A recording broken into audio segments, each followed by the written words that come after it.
আসসালামু আলাইকুম বন্ধু। যদি কারো ভালো লাগে তাহলে আমার সঙ্গে কথা বলবেন, একদম সত্য কথা বলবেন, খোলামেলাভাবে কথা বলবেন, ফ্রি মাইন্ডে কথা বলবেন। বিয়ের তো থাকলে বলবেন আমি বিয়ে শাদি করছি, বউ নাই, চইলা গেছে, ডিভোর্স দিছি, সেইভাবেই কথা বলবেন, সত্য কথা বলবেন। যাতে আপনার বাড়িতে যে আমরা দেখি যা যা বলছেন আপনি, সেইটাই সত্য, মিথ্যা কথা নাই।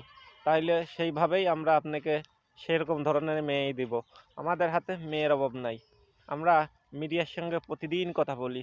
আপনার যদি বিশ্বাস হয়, যদি বলেন ভাই আমি এই বৃত্তান্ত, আমি সময় নষ্ট করতে পারবো না, যাইতে পারবো না, আপনি আমার কাছে বলবেন, আমি মেয়ের ছবি আপনার কাছে পাঠিয়ে দিব, আপনার ছবি আমার কাছে পাঠিয়ে দিবেন, মেয়ের গার্জিয়ানের কাছে ছবি দেখাবো, ঠিক যেরকম বলবেন আপনি সেই রকম ছবিটাই পাঠাবেন। আপনি নিজে কথা বলবেন, কিংবা নিজে যদি না পারেন তাহলে আপনার গার্জিয়ান আছে, তাদের সঙ্গে কথা বলাই দিবেন। আপনি জায়গায় বসেই রেজাল্ট পাবেন। এবং যদি মেয়ের ছবি দেখতে চান, ছবি দেব, কিন্তু আপনার ছবি আমাদের কাছে দিবেন, মেয়ের গার্জিয়ানের কাছে আমরা দেখাবো। ঠিক আছে ভাই, ধন্যবাদ।